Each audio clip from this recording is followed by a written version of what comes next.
بسم اللہ الرحمن الرحیم جی، اس وقت میرے ساتھ تشریف فرما ہیں ایمبیسڈر جوہر سلیم صاحب، ایک منجے ہوئے سفارتکار اور جنہوں نے دفتر خارجہ میں بھی سیکریٹری خارجہ جیسی اہم ذمہ داری جو ہے اس کو بھی نبھایا، اور اس وقت وہ ایک بہت اہم ادارے ریجنل اسٹڈیز کا جو انسٹیٹیوٹ ہے اس کے سربراہ ہیں۔ بہت شکریہ ایمبیسڈر صاحب آپ کا کہ آپ نے مجھے وقت دیا۔ بڑی خوشی کی بات بھی ہے کہ پاکستان کو آج کا جو واقعہ ہے اس کی وجہ سے انٹرنیشنل پذیرائی ملی ہے، چاہے وہ انٹرنیشنل لیڈرز ہوں، چاہے وہ انٹرنیشنل میڈیا ہو، ہر ایک جگہ پہ اس بات کا اعتراف کیا جا رہا ہے کہ یہ پاکستان نے بہت بڑی کامیابی حاصل کی۔ آپ سے ہم جو چیز جاننا چاہتے ہیں وہ یہ ہے کہ پاکستان ماضی میں کب کب سفارتی محاذ پہ انٹرنیشنل رول پلے اس نے کیا، یا ایسا کوئی اس کے وہ ایسے کام ہوں جس کو کہ وہ ایک جس پہ وہ فخر کر سکے؟ جو اس طرح کی سفارتکاری ہے جس میں پوری دنیا کی اٹینشن آپ پہ ہو۔ کولڈ وار کا زمانہ تھا، اس وقت پریزیڈنٹ ایوب کو کبھی اس قسم کی جو ہے نا بہت زیادہ جب ان کا امریکہ کا دورہ ہوتا تھا یا اور کوئی، کیونکہ اس وقت تو ایک مختلف سچویشن تھی۔ پھر جو پاکستان نے وہ ڈپلومیسی کی جو چائنا اور امریکہ کو قریب لانے میں، کیونکہ اس سے پہلے تو وہ ریکگنائز بھی نہیں کرتے تھے، اور بہت بڑا ڈپلومیٹک بریک تھرو تھا، لیکن وہ سیکرٹ ڈپلومیسی تھی، تو اس طرح سے وہ انٹرنیشنل میڈیا پہ نہیں آئی۔ پھر اس کے بعد دیکھیں بھٹو کے ٹائم پہ جو مسلمان ملکوں کو اکٹھے کرنے کا سارا سلسلہ شروع ہوا، اس میں جو اسلامک سمٹ تھی، ان کا مقصد یہ تھا کہ سارے ملکوں کو، جو مسلمان ملک ہیں، وہ اکٹھے ایک بلاک بنائیں اور جو ہے نا ایک دوسرے سے کوآپریٹ زیادہ کریں اور ان کا ایک ویٹ ہو دنیا میں۔ پھر اس کے بعد میں سمجھتا ہوں کہ 9/11 کے بعد بھی ایک وقت تھا کہ پاکستان کو بہت زیادہ پرومیننس ملی، لیکن ابھی جو پچھلے 1 سال سے ہے یہ مختلف ہے۔ ابھی پاکستان کا رول بہت زیادہ نمایاں ہوا ہے، وہ as a net security provider, as a net security stabiliser, as a state جو کہ دنیا کے معاملات میں ایک بہت ہی مثبت، ایک بہت ہی کنسٹرکٹیو رول ادا کرتی ہے، خصوصاً جو کانفلکٹس ہیں یا کرائسس سچویشنز ہیں۔ اب دیکھیں بے شک وہ غزہ کا معاملہ تھا، اس میں بھی پاکستان کا آپ نے دیکھیں کافی پرومیننٹ رہا، لیکن یہ جو مسئلہ ہے، اور یہ مسئلہ اس لیے عام ہے کہ اس میں تو پوری دنیا افیکٹ ہوئی۔ ایک سپر پاور انوالوڈ ہے، امریکہ، اس کے ساتھ اسرائیل، اور پھر دوسری طرف ایران جیسا اہم ملک، پھر سارے خلیجی ممالک اس میں انوالوڈ ہیں، سعودی عرب بشمول، اور سارے جو ہے نا یو اے ای اور قطر اور بحرین، اور یہ سارے بہت اہم ملک ہیں۔ اور پھر دیکھیں دنیا میں جب یہ اپنائے ہرمز جب بند ہوئی تو اس کا پھر امپیکٹ ایسا آیا کہ ایک دم تیل کی قیمتیں دیکھیں کہاں سے کہاں پہنچ گئیں، گیس کی قیمتیں کہاں سے کہاں پہنچ گئیں، فرٹیلائزرز جو ہیں دنیا میں قلت ہو گئی اس کی۔ تو ایک صرف انرجی کرائسس نہیں، ایک فوڈ کرائسس کی طرف دنیا جا رہی ہے، ایک جو ہے نا ایسی سچویشن کی طرف جا رہی ہے کہ جس میں لگتا تھا، خصوصاً کل کی اگر بات دیکھیں جس طرح کے تھریٹس امریکہ سے ایمرج ہو رہے تھے، تو اس میں تو یہ لگتا تھا کہ بس we are at age of a precipice پوری دنیا کے لیے۔ تو اس سچویشن سے جو پاکستان واپس لے کے آیا ہے جو ہے دونوں ملکوں کو، ان سارے فریقوں کو مذاکرات کی طرف، وہ میرے خیال ہے کہ ایک ایسی چیز ہے جس کو دنیا میں بہت ہی سراہا جا رہا ہے۔ اب آپ دیکھیں پوری دنیا کے، اب جو ہے اس وقت جو ان کے ہیڈز آف اسٹیٹس ہیں، ہیڈز آف گورنمنٹس ہیں، ان کے ٹویٹس دیکھ لیں، ان کی اسٹیٹمنٹس دیکھ لیں، میڈیا پہ آرٹیکلز دیکھ لیں، ہر جگہ پاکستان۔ اچھی بات یہ ہے کہ یہاں پہ تو آپ کا نام آ رہا ہے ایک پیس میکر کے طور پہ، ایک جو ہے نا ایک ایسے ملک کے طور پہ جو کہ جو ہے نا امن و سلامتی کا علم بردار ہی نہیں ہے، بلکہ اس کے لیے بہت ہی افیکٹو رول پلے کر رہا ہے۔ تو میں سمجھتا ہوں کہ یہ کچھ لحاظ سے یہ انپریسیڈنٹڈ ہے، اور میں سمجھتا ہوں کہ یہ پاکستان کے لیے بھی بہت اہم ہے، اس خطے کے لیے اہم ہے۔ یہ سارے افریقین جو ہیں وہ، اور یہ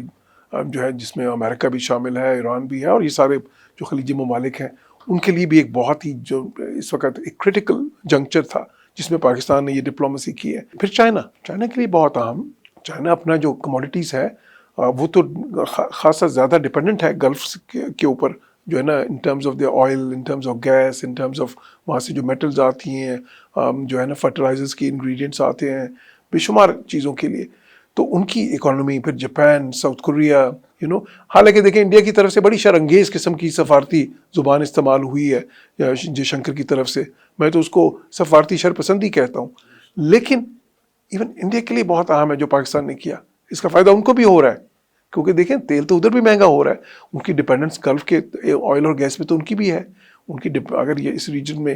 جو تباہی آتی تو اسے وہ بھی بہت زیادہ افیکٹ ہوتے. آپ نے پیس میکنگ کیا رول جو ہے نا اس میں کیا ہم انکلوڈ کر سکتے ہیں دو واقعات کو؟ ایک تو جو دوحہ مذاکرات وہ صرف اور صرف پاکستان کا کریڈٹ ہے کہ اس نے افغانستان میں امن کے لیے ایک کوشش کی، بعد میں کسی نے بھی سیبوٹاج کیا، وہ ایک الگ چیز ہے. دوسرا، ریسنٹلی ہم نے ایک چیز دیکھی کہ ہیڈ آن آ گئے تھے سعودی عربیہ اور UAE جیسے ہمارے دو بہت اہم ممالک جن سے ہمارا بڑا تعلق ہے، تو اس کو ختم کرنے کے لیے بھی پاکستان کا ایک رول ہے. ذرا میں چاہتا ہوں اس کا بھی آپ تھوڑا سا کچھ اگر تذکرہ فرما دیں. پاکستان نہیں چاہتا کہ مسلمان ملک جو ہے نا آپس میں جو ہے اس طرح کی جنگوں میں ملوث ہوں یا اس طرح کے کانفلکٹس میں ملوث ہوں.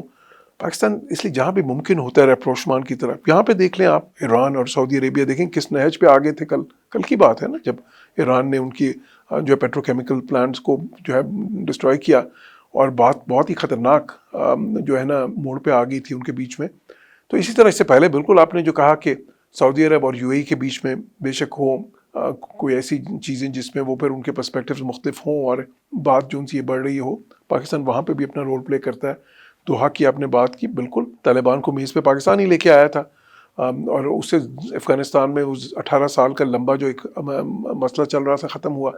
لیکن اس سے پہلے دیکھیں جنیوا پیس ایکارڈ، وہ بھی پاکستان نے کیا تھا، ٹھیک ہے نا، جس میں رشینز کو جو پاکستان نے یہ کیا تھا کہ رشینز کو جو ہے نا وہ افغانستان سے نہیں نکل رہے تھے، وہ کہہ رہے تھے کہ جی ہم ایک اکارڈ جو ہے نا پراپر پھر ہوگا تو پھر جائیں گے، اور وہ پاکستان نے کیا، اور اس کے بعد پھر وہ رشینز وہاں سے نکلے افغانستان سے. تو بالکل بہت سی مثالیں اس قسم کی موجود ہیں، لیکن یہ ایک اسپیشل سگنیفیکنس اس وقت ہے. ابھی جو ہے نا it's still work in progress, ابھی یہ مذاکرات ہونے ہیں، اس میں بھی پاکستان کا ایک اہم رول ہوگا، کیونکہ اب یہ بھی جو ہے نا ضروری ہے کہ اس کو پایہ تکمیل تک لے کے جایا جائے، کیونکہ ابھی تو اس سے 2 ہفتے کی سیز فائر ہے. لیکن ان 2 ہفتوں میں جو بہت سے امور طے پانے ہیں، دونوں جو فریق ہیں ان کے بیچ میں بہت سارے جو ایشوز ہیں اس پہ ان کے پرسپیکٹیوز بالکل مختلف ہیں، ایک ڈائمیٹریکلی ڈفرینٹ پوزیشنز ہیں ان کی. تو ایک بڑی جو ہے نا واضح خلیج ہے جس کو پاٹنا ہے، تو اس میں بھی پاکستان کا رول میں سمجھتا ہوں بہت ہی اہم ہوگا. آپ کیا سمجھتے ہیں کہ پاکستان کے لیے کون سے ایسے اقدامات ہوں گے جس سے آئندہ بھی اپنا وہ اس قسم کا رول جو ہے نا اس کو رکھ سکے؟ پاکستان پہ ٹرسٹ تھا ان ملکوں کا تو پھر ہی بات بنی. تو یہ ٹرسٹ پاکستان نے، یہ اعتماد جو ہے نا، اور یہ اعتماد بڑی دیر کے بعد قائم ہوتا ہے، بہت دہائیوں میں جا کے کئی بار یہ بنتا ہے اعتماد. اور خصوصاً جو اس اعتماد میں اضافہ ہوا پچھلے 1-2 سال میں، جو پاکستان نے جس طرح کی ڈپلومیسی کی ہے، فیکٹر آف اسٹیبلٹی پلے کیا ہے اپنے ریجن میں بھی اور ریجن سے باہر بھی. لیکن بالکل یہ ضروری ہے کہ اس اعتماد کو قائم رکھا جائے، اور میں سمجھتا ہوں کہ اگر انشاءاللہ یہ مذاکرات کامیاب ہوتے ہیں اور ایک جو ہے نا دونوں ملکوں کے بیچ میں ایک جو ہے نا ایک پیس ٹریٹی یا جو بھی اگریمنٹ وہ سائن کرنا چاہیں یا انڈرسٹینڈنگ آپس میں طے پا جاتی ہے، تو پھر جو ہے نا پاکستان پہ ان کا اعتماد اور دنیا کا اعتماد مزید بڑھے گا. بہت شکریہ جی امبیسڈر جوہر سلیم صاحب، آپ نے وقت دیا اور انتہائی اہم موضوعات جو ہیں ان کو آپ نے کور کیا، پرٹیکولرلی جو پاکستان کی ڈپلومیٹک فرنٹ پہ آج تک کی جو بھی کامیابیاں ہیں ان کا آپ نے بہت خوبصورتی سے احاطہ کیا. ہم آپ کے شکر گزار ہیں.